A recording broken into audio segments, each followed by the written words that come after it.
Hello and welcome to another Retfurb video.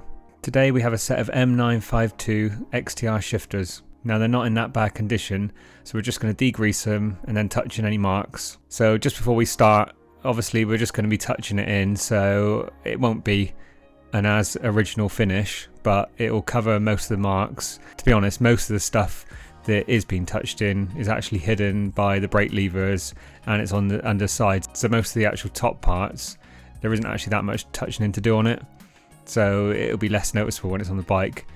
The camera picks it up a lot more, it makes it look more noticeable than what it is, but when you actually get it outside in the sunlight and look at it, it doesn't look too bad, to be fair. But like I say, it's not going to be an original finish. I didn't really want to strip them all down just to spray the small amount of marks that there are on it, and obviously it would have been a nightmare to try and replicate the XTR decals on it as well. So I thought it's best to do it this way, and like I say, it does look pretty good when it's all finished. As you can see here, I'm starting to touch in the parts, just giving it a first coat, just sort of dabbing it in. Now you'll realise the brush that I'm using is not that great. I picked it up and then realised after when I started doing it I should have picked up a better one, but I just carried on with it. It's not so bad because you can sort of feather it out anyway. Now when I'm doing these parts, I do like to go a bit further than the actual marks, just to try and blend in the colour a little bit. So you will see that I've gone further than the actual marks on it, but I do have one coat first of all to try and build it up, just to cover, especially when there's like a black part where the paint's rubbed completely through, and then let that dry, and then you can build up a little bit more, and that tends to cover it pretty well. So like I did on the previous XTR refurb, I'm using the Vauxhall Moonland Grey. Again, not a perfect match, but it tends to hide most of the marks that are on these XTR parts pretty well. It was the closest thing I could find close to it just by looking by eye when I went in the shop. Here I'm just working my way around the shifter, just covering as much as I can see. So obviously I've skipped a lot of parts on this process. I've sped up quite a bit. It took probably about 20 minutes to do it in total, 25 minutes, something like that. So I've just cut it all down because obviously you don't want to see me just touching everything in from start to finish. Probably get a bit boring, but you can see the process involved. So I put one coat on first of all, sort of dabbing it on tends to cover better. When you brush it on, it doesn't tend to cover quite as well. And then when that dries, then I just go over another coat, again dabbing it on, trying to feather it out a little bit further.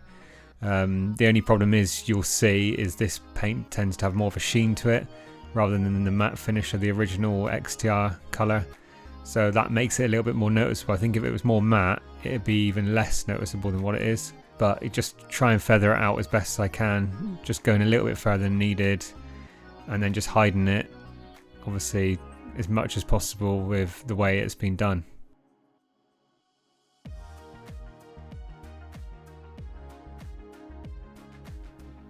This shifter I'm doing at the moment hardly had any marks on it really compared to the other one. The other one had quite a bit of rub marks on the upper part on the main body.